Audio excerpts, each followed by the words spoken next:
my name is Margaret Adele, and welcome to another indie book review. It is a queer sci-fi romance, so you know we're gonna have a good time.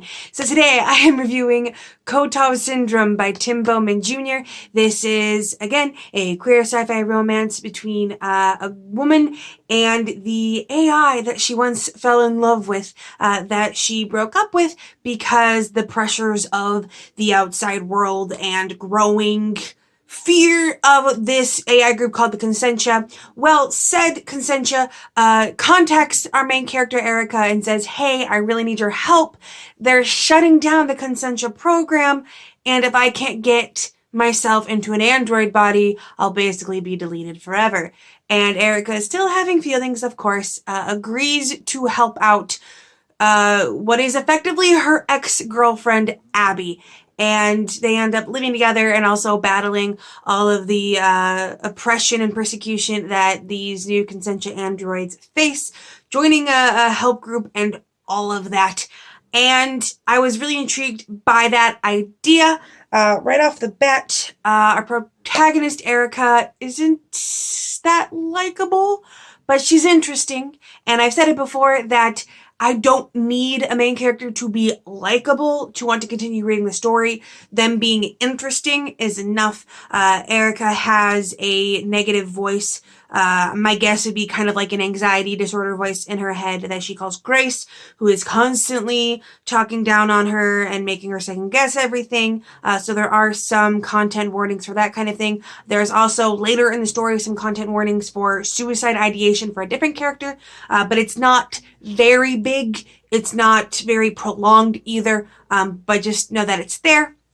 And I really liked the awkwardness between the two characters. Now, obviously, I was a little iffy going into this because this is a WLW romance written by a man. I do not know the specifics of the author's sexuality, so I will not guess at that. But I was like, okay, are we gonna do this respectfully? And thankfully, yes, it was not fetishized. In fact, at first, it almost felt a little too awkward and chaste, but you can kind of attribute that to the fact that they're ex-lovers and, you know, all the awkwardness of being around someone you broke up with.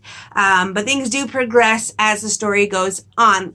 However, the pacing was kind of choppy. Like, really choppy, mostly because there were these time skips. It was a lot of time spent. I think there's something close to like a year over the course of the story. But a lot of cases, those time skips were placed in such a way that it almost felt like things had gotten accidentally deleted, almost. For example, Abby and Erica were out at a restaurant and they have this big fight, and Abby storms away from the table. And Erica makes some comment about, oh, you know, what wine pairs best with an apology. And you're like, oh, okay, apology's coming, but you never see it. You skip ahead. And it's like, no, wait. That's what I'm here for. The relationship between the two and the growth, and, you know, but then it skips ahead and they're all hanging out together with this big group of friends that they found from the AI, like, would it be like a focus group or like, you know, not AA, but like that kind of thing where they all meet like weekly to support each other. And I was like, no, I wanted to see that. Like, I legit checked the page count from the PDF I have, because I usually get review copies as PDF, against the page count on like the Goodreads page to make sure that I wasn't missing like a chunk of pages, because it honestly felt that abrupt. And it happens again. There's a major character death that I won't describe later on in the story, and like they die in a way that's very major to the plot, and it's like mentioned once post a time skip, and it's like, no, I need to see them finding out and the ramifications of said death. And that happened a lot, where it felt like a lot of these big moments that would have provided character development were skipped over. Meanwhile, a lot of like random little things were focused on, like one character asking these other characters if they can move in, and they like have this conversation all about the steps they need to take to have them move in. I was like, I don't need this. Like, just let me know, hey, this person is scared because of all the persecution, things are getting dangerous, she or they or whoever needs to move in.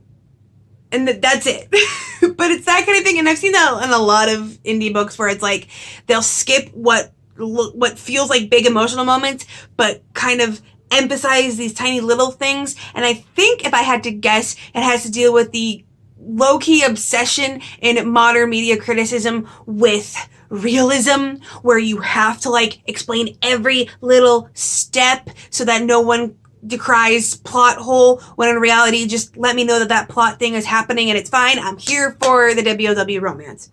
But of course, it's not just WOW romance. And this was my other major problem with the story, and that is the analogy. It feels like the book doesn't trust you to get the analogy it's going for. And the thing is, this is an exceedingly common analogy in speculative fiction. You have everything from ogres as stand-in for the black community to District 9, that sci-fi movie that had aliens as stand-in for immigrants.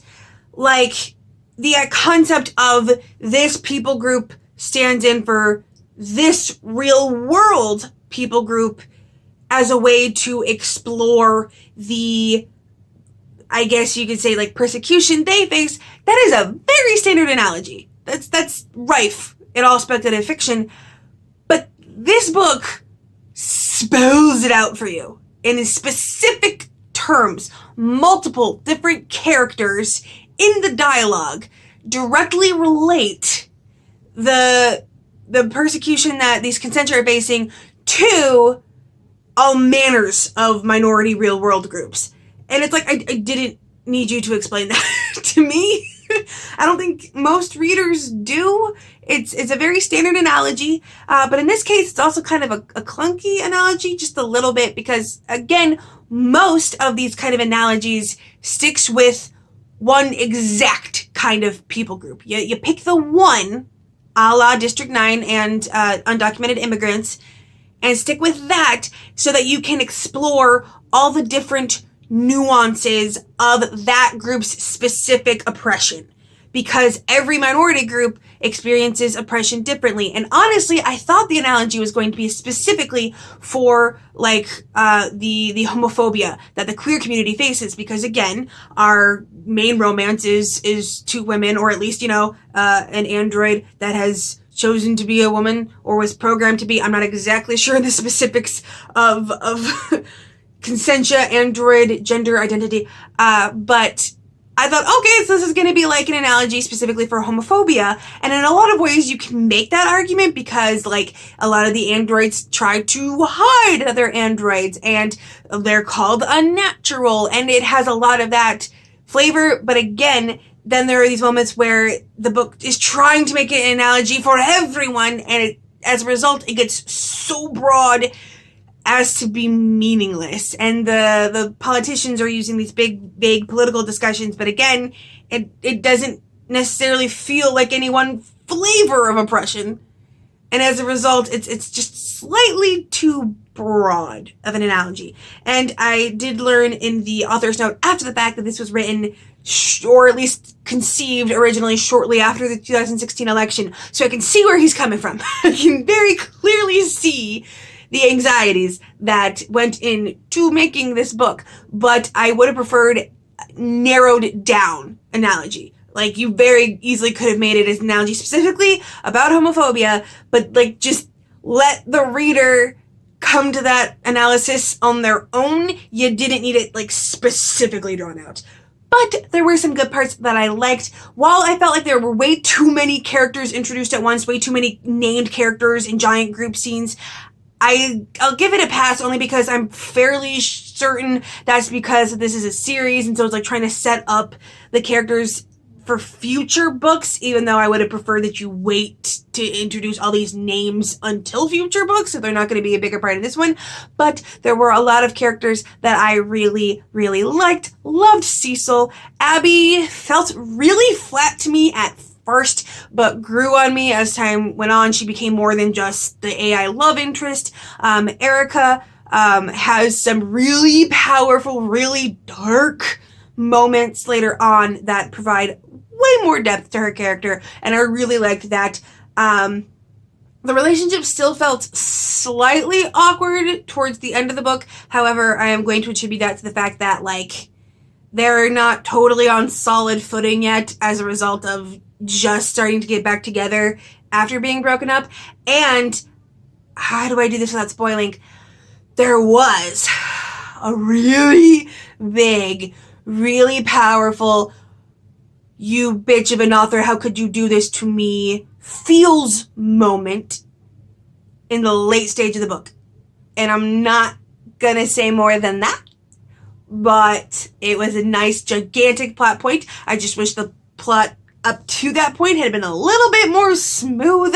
But regardless, I also love to judge sci-fi books based on their accessibility for beginners, because this can be a kind of hard genre to get into if you haven't gone into it before. And this is a good one. This is a pretty decent book for beginners. The world looks a lot of the ways you expect it to. Really, the only big technological differences are the consentia and the AI. Everything else pretty much holds the same. It's still the, America in a vaguely 21st century moment. So it's easily recognizable. And even if you don't get the specifics of the way that androids work, you can still get the crux of the plot. It's not going to take away all that much. There's really only one moment after the really big thing that you have to understand the basics of how androids work to understand a major decision that has to be made, and it's very big and very emotional, but you'll understand it. I have next to no experience in how, technology works on a nitty-gritty level, and I understood it fine. So definitely check this one out if you're looking for some beginner sci-fi to get into. It's a good choice. Overall, I gave this book 3 stars, so that means that I will not be continuing with the series, especially now when I am doing my best to only chase the books that bring me the absolute 5-star joy, because life got so bad. Not bad, just hectic. So I would still suggest this one for beginners, and while there are some things that need some more polishing, writing craft-wise, the author definitely has proven that he's got the basics down, and I would be interested to see what he does next outside of this series. So unfortunately, I am still closed to everyone but authors that I have reviewed before, because life with an infant is just so everything. I might be open again by summer-ish, maybe, but I'm not counting on that. No hard and fast rules right now. I'm just enjoying what I'm doing. But regardless, with nothing else to say, I hope you have a wonderful day and a marvelous tomorrow.